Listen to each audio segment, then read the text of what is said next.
Have you ever given up on a project because you didn't have the right skills or tools? I have.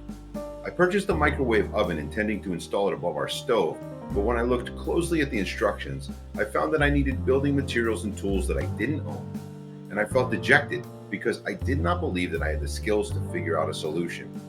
I simply gave up and left the microwave in a box in the corner for 4 years. Ultimately, I got fed up with the situation. So I asked a friend who's a craftsman for help because I knew that he had the right skills and tools for the job. And in about 3 hours, he was able to mount the microwave. Because I lacked both the right tools and the humility to ask for help, I allowed my family to go for 4 years without an appliance that would have made their lives better. In our Christian walk, we experience difficulties when we lack spiritual tools and when we sit by idly, not making the effort to get those tools. The Christian life must be constructed with the right building blocks to keep a person steady when turbulence comes. Like my microwave, the Christian life needs to be anchored to a solid foundation as Jesus described in Matthew 7:24 and 25. Everyone then who hears these words of mine and does them will be like a wise man who built his house on the rock. And the rain fell, and the floods came, and the winds blew and beat on that house. But it did not fall because it had been founded on the rock. For this series of 5-minute ministry segments, we are going to look at 5 spiritual tools developed in the early Protestant era. And these tools are called the 5 Solas of the Reformation. The word sola is a Latin term, which means unique or alone. Each of these unique ideas describes a crucial element of biblical faith to help guide the believer spiritually to live a godly life. The 5 solas are Sola Scriptura, Scripture alone; Solus Christus, Christ alone; Sola Fide, faith alone; Sola Gratia, grace alone; and Soli Deo Gloria, to the glory of God alone. We're going to start with Sola Scriptura, Scripture alone. Thinking back on my microwave, I didn't read the instruction manual before I purchased it.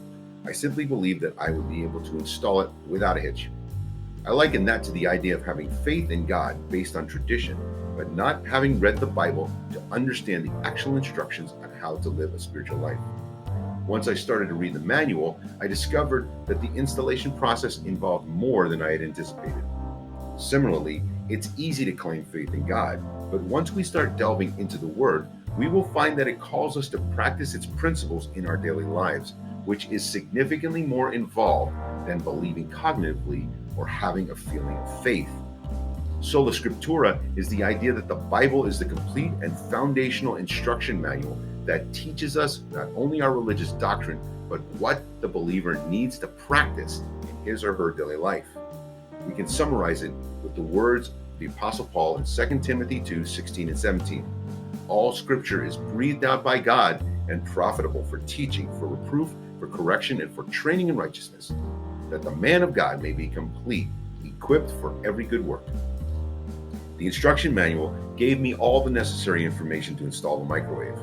My failure was that once I looked at the manual, I became overwhelmed and said to myself, I don't have what it takes to mount this machine properly, so I'm going to leave it undone. I suspect that many of us have a similar experience in spiritual matters. We believe in God. We feel love for God, but Scripture expresses teachings that seem frankly impossible to live out. As in my microwave example, I wanted to use it. I spent good money to buy it, but the guidebook contained information that was more difficult than I had expected, and I was too stubborn to apply myself to figure it out. I finally had to grow weary of wasting time and money before I would look humbly at the manual for full guidance and seek help from a knowledgeable friend who could actually help me fulfill its instructions. So it is with the concept of Sola Scriptura. Life is a journey, and God has given us a map in the form of Scripture. If we want to reach our destination, we have a written document that is able to prepare us for our travels. The first thing to do is to read the book. We will come across teachings in Scripture that are daunting, and we may feel like giving up.